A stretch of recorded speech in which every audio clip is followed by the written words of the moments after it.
My name is Adriana Weatherly. Like you said, it's my husband, Sam.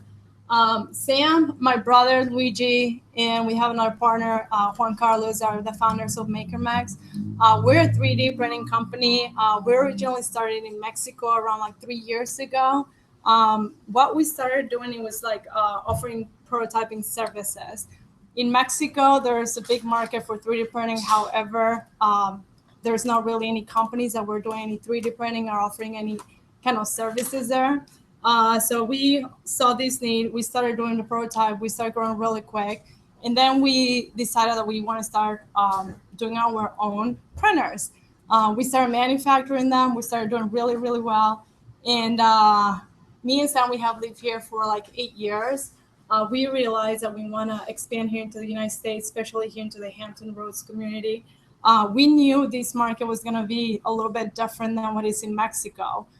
There's obviously a lot more competition and a lot more advancement of what is in there. So we want to create something new, something unique, something different. So what we did is we started developing the MM1, which this is it. What makes us different, it has a unique modular design, which you have different modules. You actually can print with different materials having just the one printer. Things changes every day. There's new technology coming. So with this printer, one of the things is that you can adapt this printer to the new technology that is coming. You can either print. This is our paste extrusion, so you can print. Play-Doh, chocolate. We have dual extrusion module, which means you can print with two different colors. CNC light duty milling. We have one for it's like high temperature filaments and things like that. So to start expanding here in the United States, we knew we have to do something big. We needed the funding like everybody else. So Sam started talking to me about doing a Kickstarter. I have no idea what that meant. For those of you that do not know what Kickstarter is, it's like a crowdfunding campaign. What it does is like if you have a concept or an idea, you present it to the world. If people like it, it's like pre-sales, so they're gonna go ahead and support you, even though if they really don't know you or anything like that. It sounds really easy, but it's not. It's a lot of things that are involved into doing a Kickstarter campaign. Real quick, what you need to do to launch a Kickstarter campaign. It's not real quick, by the way. Not real quick. You can get backers from all over the world, but not anybody from any country can do a Kickstarter. One of the things is there's only few countries that have access to this platform. Most of them are English-speaking countries. Obviously, United States, USA, Canada, United States, Canada, Australia, United Kingdom, England. Actually, Spain is in there as well, and there's actually a few others. One of the requirements are you have to be 18 years or older. You have to be a resident of that country. You have to have, obviously, a valid ID, major credit card. They do a lot of background because, obviously, if all these people from all over the world are giving you money, they want to make sure, it's not going to be like fraud or anything like that. So there's a little bit of work in that area. Also, one of the things, the way it works when you start this campaign, you set up some goals. You don't want to go like, for instance, what we did, we set up a $50,000 goal. It depends on your product. Some of them, obviously, depending where you're selling, some of them, they're going to be like higher goals, but you don't want to set up your goal too high because what happens is if you don't reach your goal, the campaign doesn't get funded and you don't get any of that money or anything like that to get your product going.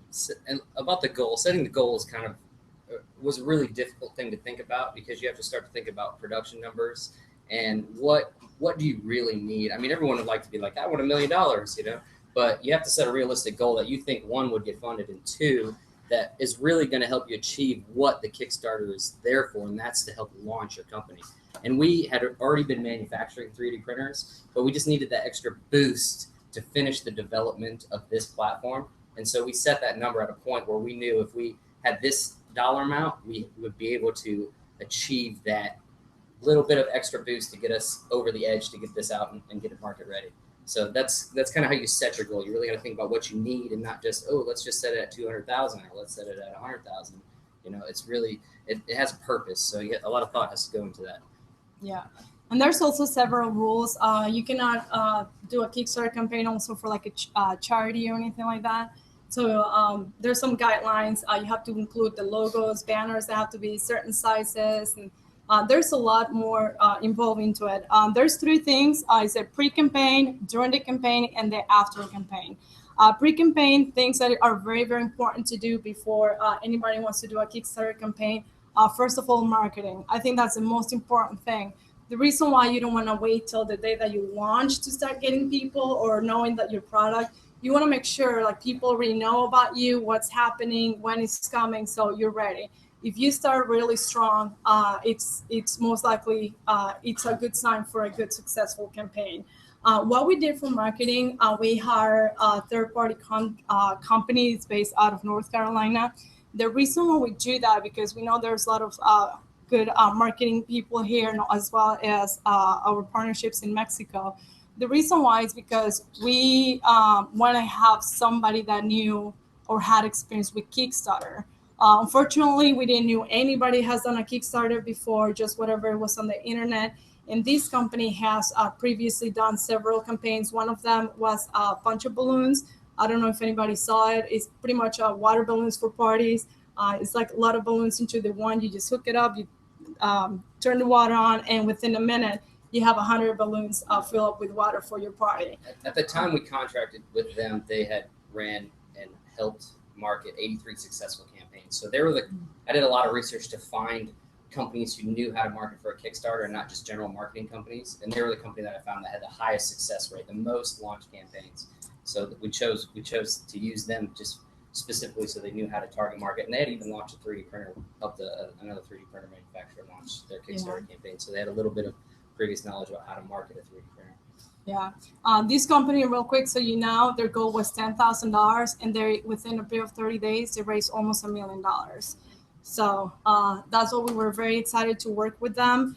What we did for marketing with them, obviously they did the marketing, but we have to do all the work. We have the content, we have the pictures, we have to do all our designs.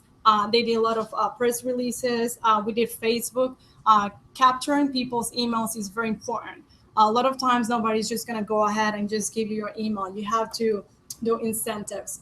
For that, what we did, we offer any person that will give us their email so they can get information about our product.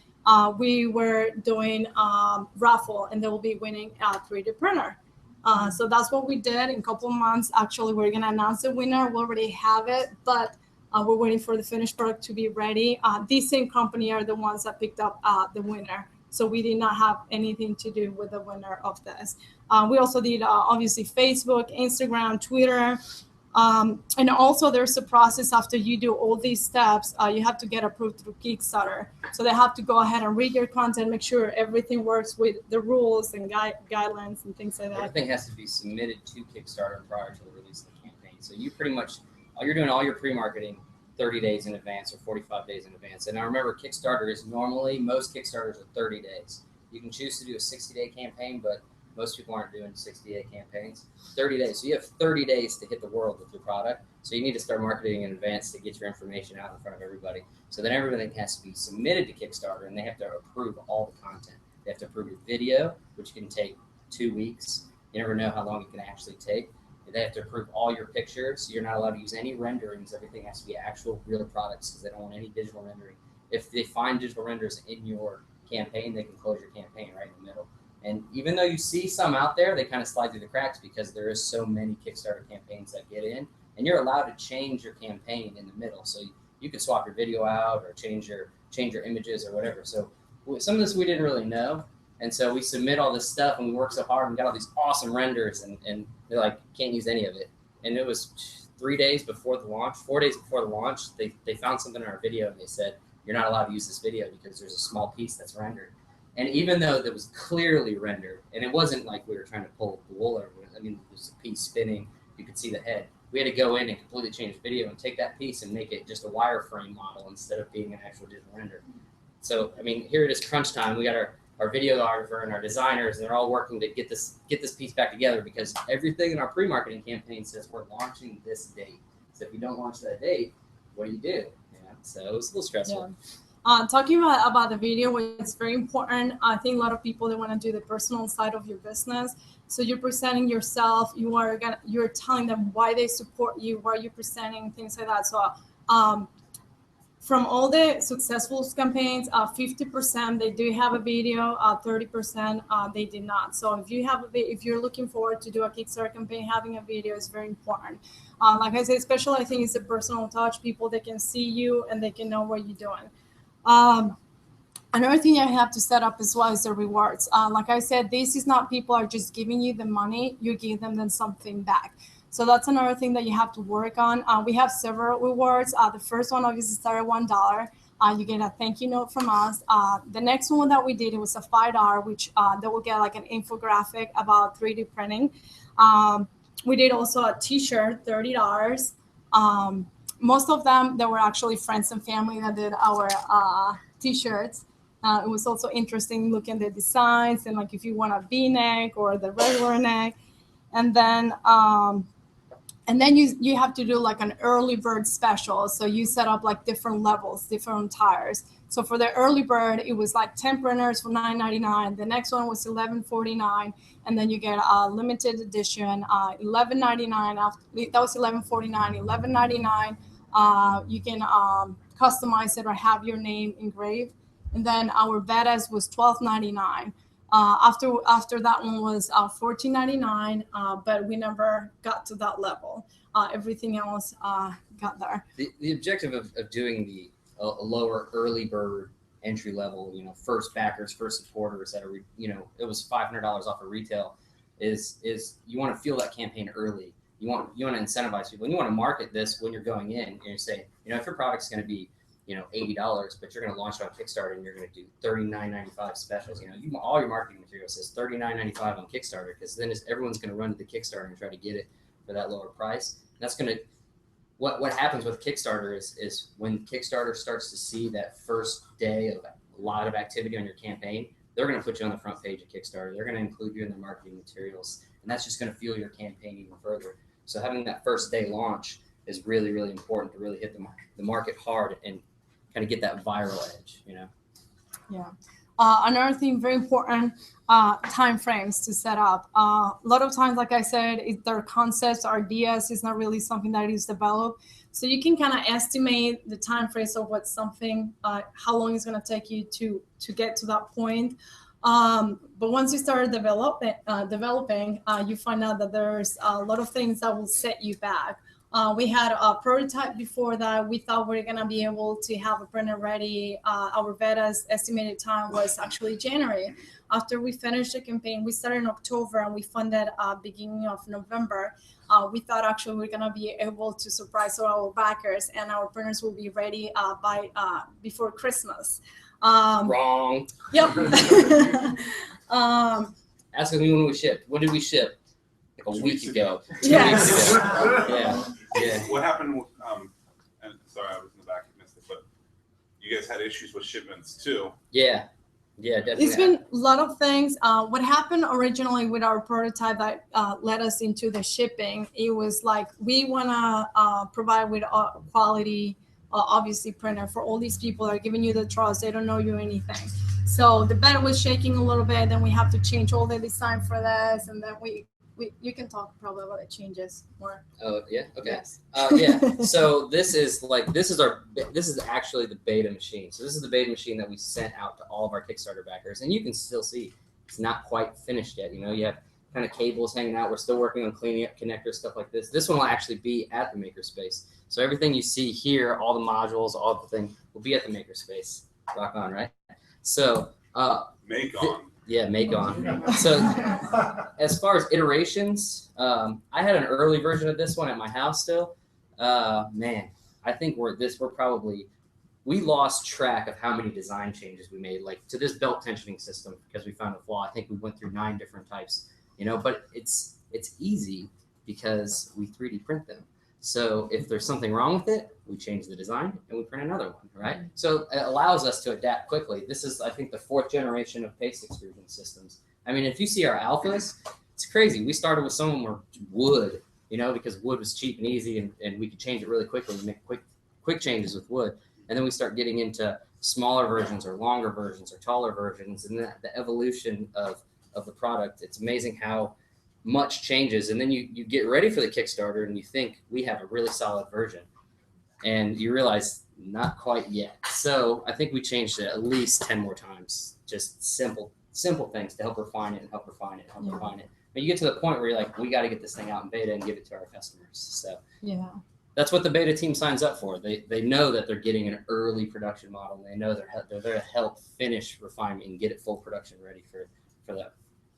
Yeah. So finally, beginning of May, talking about the time frames real quick, we're really excited because we're going to do the first test for shipping, because then you have to figure out also about shipping, customs and all those things from every and each country. We have actually 10 different countries that purchase from us. So then having to know like the different guidances and things like that. So beginning of May, we're out of town. We come home. I was supposed to have this shipment for the betas, all the US betas actually, to start shipping the next day after we come back from vacation. We're tired after driving like 8-9 hours. We go home, but we're excited. Yeah. From Disneyland. We're excited. We opened the first box, damaged. It was like Christmas because they shipped us 10 units that we were going to disperse to the US backers. And our neighbor put them in our garage for us. So we get home, after this long drive, you open the garage door and you see all of our MakerMex crates stacked up right in front of the garage door. And we're like, yes! Because we've been waiting too. Like, we want these things to get in our customers' hands. We open them up and we start to see some of the boxes maybe look a little tweaked or you start popping crates open and you start seeing damaged pieces. And the first one we opened was pretty bad. And so you start to think, oh, there's 9 more that we have to, But luckily there was only a few that were severe damage, but every one of them showed up with some sort of damage. Yeah. So next thing you know, call my brother in Mexico. You have to come here and help me. Sam still has his full-time job, so he doesn't have that much time. I can try to fix it myself, but I'm not like that side of the business, I guess. So my brother comes here. 2 days later, my house turns into a little factory. We wake up really early. We go to bed really late at night, fixing all these printers, making sure all the parts are there. Some of the printers, actually, they're missing parts. So now I'm calling Mexico too after my brother is here. Hey, we need this, and that because you did not include it. So I'm doing like checklists. It's almost like started from the beginning. I was very happy to say 5 days later, all the printers were ready to go. We shipped them, we fixed them. All over US backers now, they got the printers. Out of those 7 that we actually shipped, only 1 got some damage. And we're actually working on that right now with them. And the good thing, like we said, our backers are very supportive. So I told him, I was like, I know you were expecting a printer. I can either ship you a new one. It takes a long time to put it together. He decided to fix them himself. So I guess that's what Makers does, right? They do like to fix things. So we're going to be sending him the parts and he'll be fixing it himself. But a lot of support from that. So what originally happened was when we shipped 1 unit to the US, 1 crated unit, and it was to test the shipping process, to test our packaging, because we'd never shipped internationally before, and especially an assembled unit. So we had been pushed back so far that we finally shipped our 1 unit and it got stuck at the border, and it was delayed and delayed and delayed. And Mexico, and they made the decision, like, we're good, the packaging will be fine, let's just do it. So they shipped the other 9 units. If we would have waited another week, we would have had no problems with our shipping. But you get to the point where you're like, we got to get these done. We feel so delayed already that you start making decisions, and maybe that wasn't the best decision. The printers that they send the week after arrived before than the original shipment. So yeah, because we did the wrong shipping. And all the damage was primarily just packaging issues. It was just because we didn't understand the concept of really how to package these so well. So we made all the changes, and we're good to roll. Yeah, we're still working on that. Okay, so that was for the time frame. So obviously, there's a lot of things delaying, but we're getting there. Well, at least right now the betas are out, and everybody's really excited. During the campaign, I felt like I was in Vegas. The very first day we launched, I usually have coffee with one of my friends once a week, and that day happened her to come to my house. And she said, have you checked yet? We launched at 9 o'clock in the morning. It was 10 o'clock. I was running with the kids. I was like, no. So I go ahead and log into my Kickstarter and start looking, $4,000 in there already. I was like, wow. And then 15 minutes later, 5,000, 6,000. By the end of the day, we were at 16,500. I thought I was hitting the lottery. I was so excited.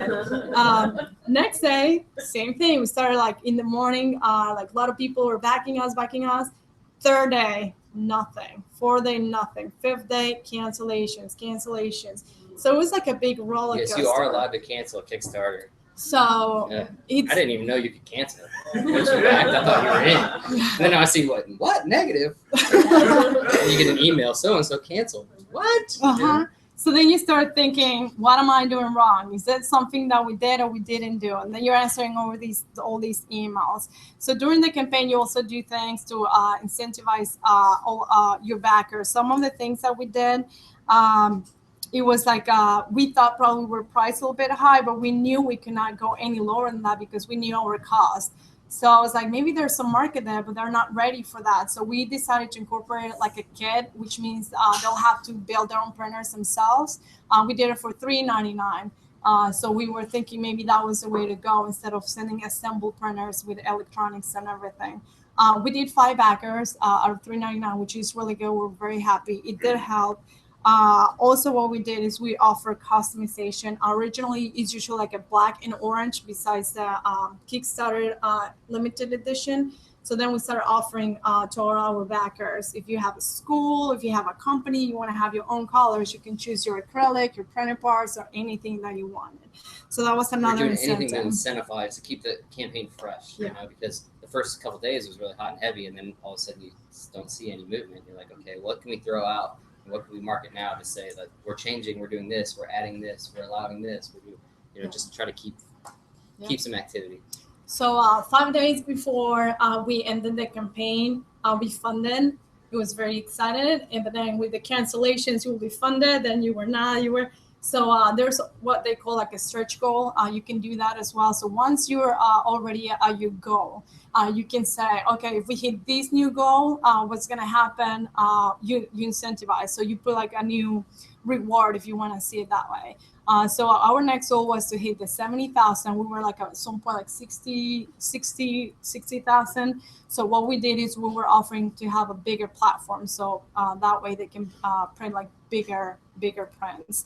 We didn't make it, but we took that stretch goal. But we ended up at 57,000. No, 57,500. I don't even remember. The point is that we funded in October. After the campaign. So all the excitement is there. We funded. Now we have to work. First, obviously, you have to thank your backers. That's what makes me every day be excited about what I do. Knowing all these people from all over the world, all the support they have been giving us without knowing us, I don't want to let them down. So that's what I've been working so hard. I want to make sure that whenever they get the printers, they're happy.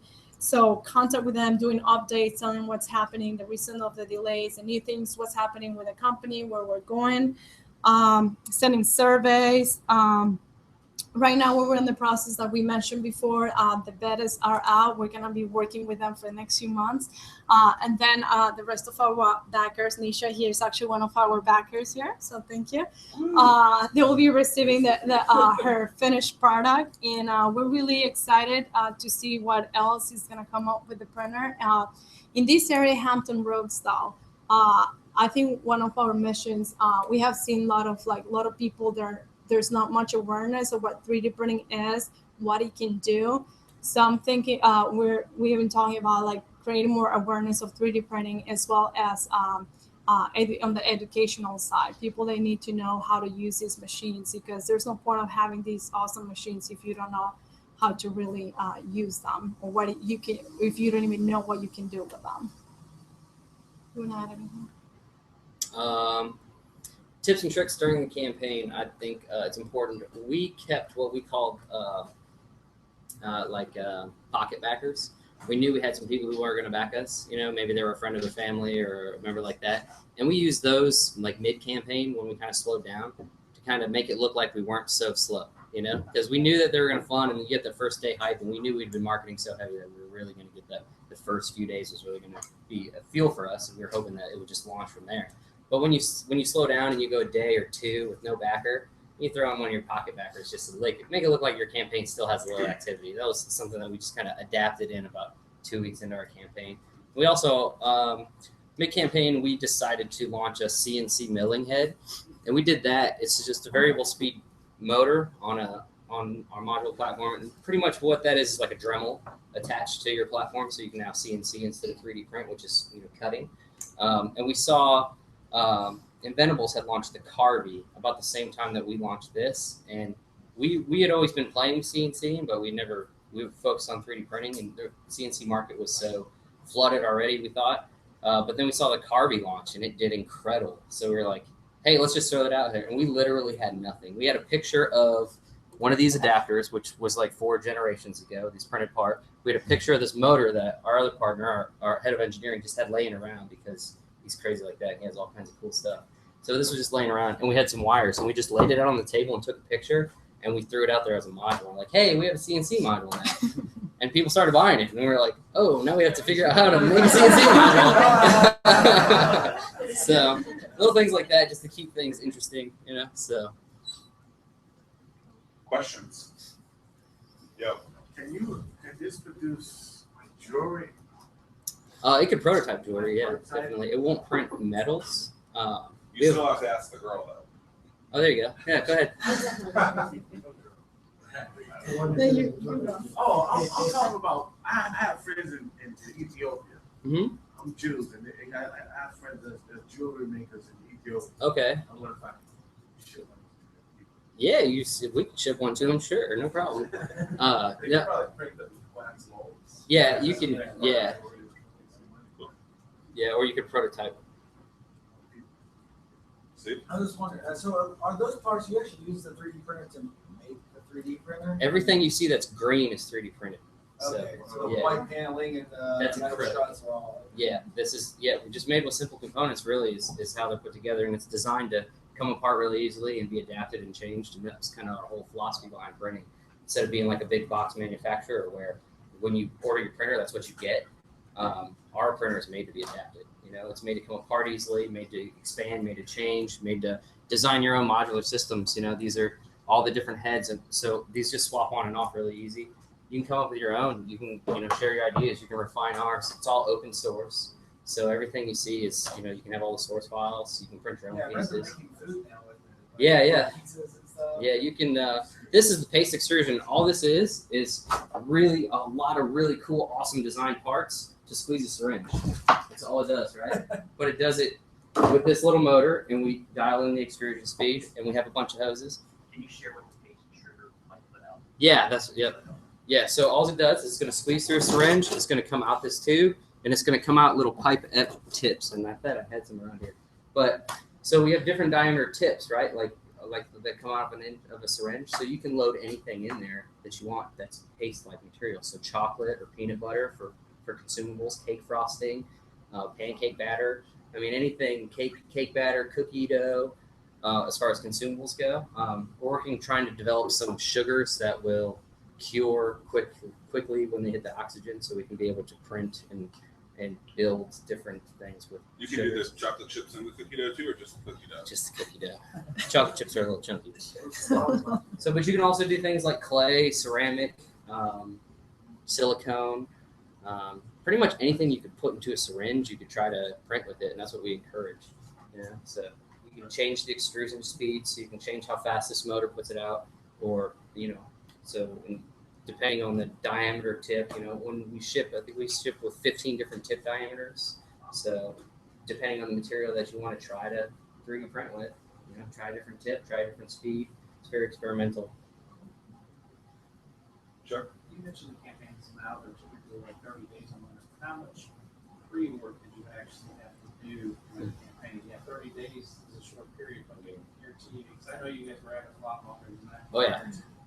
We started 4 months before? 4 months before our pre-marketing campaign is when we started getting pictures taken, and started writing scripts, and we had contacted our marketing company that we were going to work with to kind of guide us.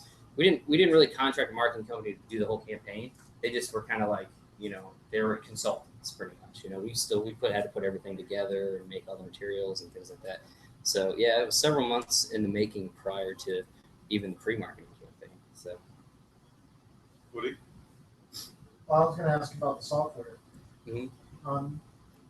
Obviously, you have software for all the platforms, but is that open source as well? Yes, it is. It's the software we prefer for slicing, which would be preparing your 3D model for the print itself, is Cura. It's kind of what we use, but there's Slicer, there's Repetier Host, there's lots of other softwares that will be supported on this platform as well. So anything pretty much that's open source. So there's a common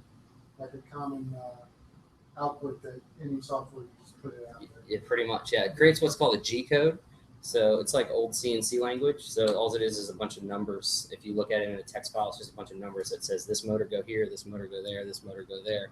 And it just line by line by line, each layer by layer by layer. So there's lots of softwares that can create that. Steve, another question?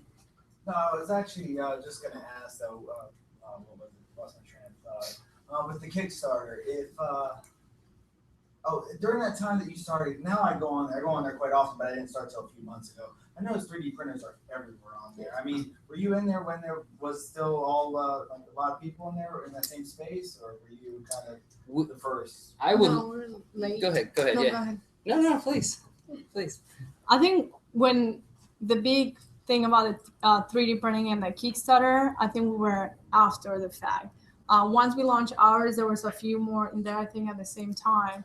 And I think it was a little bit harder. I think if we would have launched like 6 months before, we would have done a lot better. I would say maybe even earlier than that. Like 2013, you could Yeah. pretty much throw any 3D printer on Kickstarter and it was going to fund it $250,000. You know, just boom. But we were after the hype of any 3D printer is going to fund. That's kind of when we came in. There was kind of a lull where there were some really cool 3D printers that came out that were really awesome or incredibly cheap. Those funded well. So we really had to highlight and focus what made ours different than all these other 3D printers that you've already seen hit the market and the Kickstarter community has already seen. So we really focused on the modular systems and how you can grow your printing experience. Yeah. Mm-hmm. All right, last question. What is the cost of $10,000. Where'd you say you were shipping them again? No, this is $1,500, the base platform. Modules run anywhere from like $299 for the paste system to $149 for like our Flexi. Where's Flexi? Flexi's awesome because this thing has been adapted and modified this tension system to be able to print these really cool soft materials like rubber and other flexible soft materials because they're kind of tricky to print with.